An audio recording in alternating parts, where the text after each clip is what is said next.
नमस्कार, खबर समय जगत में आपका स्वागत है। मैं हूं आपके साथ जितेंद्र जैन। आइए नजर डालते हैं आज की कुछ ताजा तरीन खबरों पर।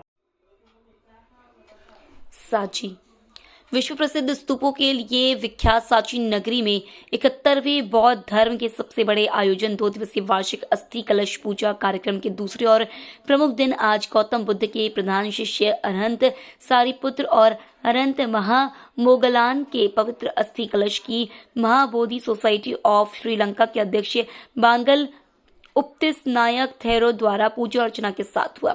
सुबह इन पवित्र अस्थियों को तलघर से निकालकर श्रद्धालुओं के दर्शनार्थ स्थापित किया।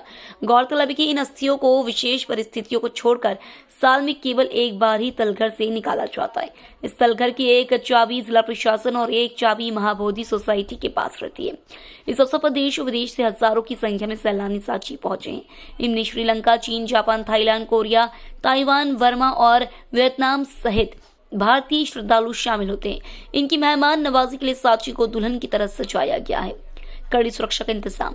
मेले में आने वाले श्रद्धालुओं की हजारों की संख्या को देखते हुए प्रशासन द्वारा सुरक्षा के कड़े इंतजाम किए गए हैं। मुख्य चौराहों और सड़कों पर सीसीटीवी से निगरानी की जा रही है। वहीं लोगों की सुरक्षा के लिए पुलिस के 400 जवान चप्पे चप्पे पर तैनात किए गए हैं। वहीं ट्रेनों के स्टॉपेज।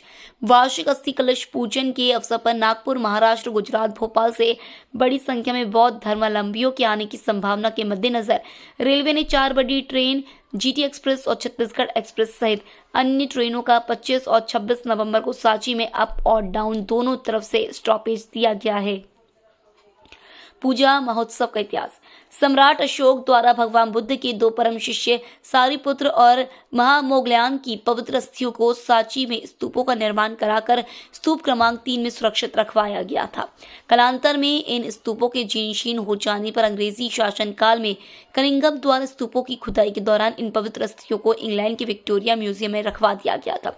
आजादी के बाद इन पवित्र अस्थियों को भारत सरकार और श्रीलंका महाबोधि सोसाइटी के अथक प्रयासों से सांची लाया गया, जहां तत्कालीन भोपाल नवाब द्वारा दी गई जमीन पर एक भव्य चैत्यगिरी विहार का निर्माण कराकर तत्कालीन प्रधानमंत्री पंडित जवाहरलाल नेहरू की उपस्थिति में इन पवित्र अस्थियों की पूजा अर्चना के पश्चात मंदिर में बने तलघर में रखवा दिया गया। उस समय नवंबर माह का अंतिम रविवार था। तभी से प्रतिवर्ष नवंबर माह के अंतिम रविवार को इन अस्थि कलश को बाहर निकालकर इनकी पूजा अर्चना करके दिन भर के लिए इन्हें श्रद्धालुओं के दर्शनार्थ रखा जाता है। रात्रि में होगा सांची महोत्सव। वहीं रात्रि के समय संस्कृति विभाग द्वारा 2 दिवसीय सांची महोत्सव आयोजित किया गया, जिसमें कई तरह के सांस्कृतिक कार्यक्रम होंगे। सांची महाबोधि महोत्सव प्रारंभ होगा। क्या क्या आयोजन हो रहे हैं? आज क्या विशेष पूजा अर्चना होगी? ऐसा है, ये आयोजन या ये रिलिक्स का जो एक्सपोजिशन है जनता को दिखाने का ये आज से नहीं बल्कि 1952 से शुरू होकर आज तक चलाते आ रहे हैं, क्योंकि भगवान बुद्ध के और उनके शिष्य का अस्थियों को दर्शन करना बौद्ध हम लोगों के लिए एक बहुत बड़ा सौभाग्य है। इसलिए हर साल धातुओं को बाहर ले आकर पब्लिक को दिखाने के लिए इंतजाम किया है। ये रेलिक्स जो है यहाँ पर जो रखे गए हैं 1952 में, उस समय भारत के लेट प्राइम मिनिस्टर दिवंगत प्रधानमंत्री जवाहरलाल नेहरू ने यहाँ आके इसको इधर रखा गया था। उस साल से हर साल नवंबर के महीने में ये पब्लिक को दिखाया जाता है। और इससे हम अभी तो ये रेलिक्स का एनुअल फंक्शन के कारण विश्व के बहुत देशों से भारत का संबंध बढ़ गया है। देखिए, रेलिक्स को देखने आते हैं, लोगों को मालूम है कि रेलिक्स यहाँ है।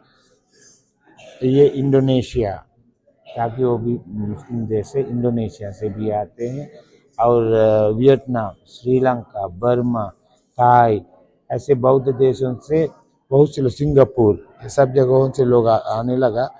तो भारत का जो संबंध है श्रीलंका के साथ इसी रिलिक्स के वजह से बना है।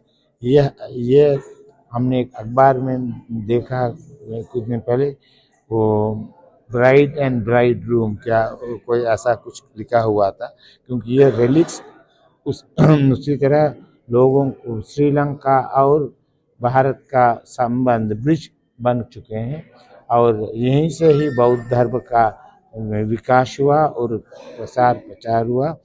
सम्राट अशोक के पुत्र महिंद और पुत्र संघमित्रा यहीं से शांति का संदेश लेके श्रीलंका गए, इसीलिए सांची का नाम वास्तव में शांति धीरे धीरे सांची बन गई। हमारे लिए बहुत सौभाग्य का विषय है कि हमारे प्रदेश में ऐसे अद्भुत चीज़ें रखी हुई हैं जो भगवान बुद्ध के जो सबसे शुरुआती पहला जो जिन्होंने श्रवण किया उनके प्रवचन को, तो जो प्रथम शिष्य 5 शिष्य हुए उनमें से 2 महामौदगल्यायन और सारिपुत्र, इन दोनों की अस्थियां यहाँ पर विराजित हैं और उनके दर्शन हमें वर्ष में एक बार हो जाते हैं। तो ये हमारे लिए बहुत सौभाग्य का विषय है और गर्व का विषय है। सांची के और आसपास के जितनी भी जनता है उसको जिस तरह एक तरीके से अपना स्वयं की निधि मानती है और उसके ऊपर उसकी रक्षा के लिए व्यक्तिगत रूप से तत्पर रहती है, यह भी हमारे लिए बहुत सुंदर विषय है और मुझे लगता है कि इसके हमें इसी तरह से हज़ारों हजार साल तक के यहाँ रहे, हम सब उनसे आशीर्वाद प्राप्त करते रहें। हम सब जानते हैं जो सबसे बड़ी महत्वपूर्ण चीज़ है वो है मैत्री और करुणा।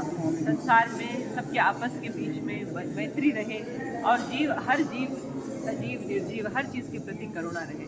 तो यही तो भारत का मूल तत्व भी है और महात्मा भगवान बुद्ध के समान कोई भी भारत की आत्मा को प्रतिनिधित्व नहीं करता। मैं समझती हूँ कि भगवान बुद्ध ने ही गांधी जी जैसे महान लोगों को मार्ग दिखाया और भारत का संसार में यदि किसी एक भारत के पुत्र का सबसे अधिक नाम है तो वो भगवान बुद्ध ही है।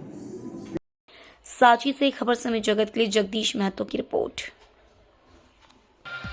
For latest news, subscribe to our channel and press the bell icon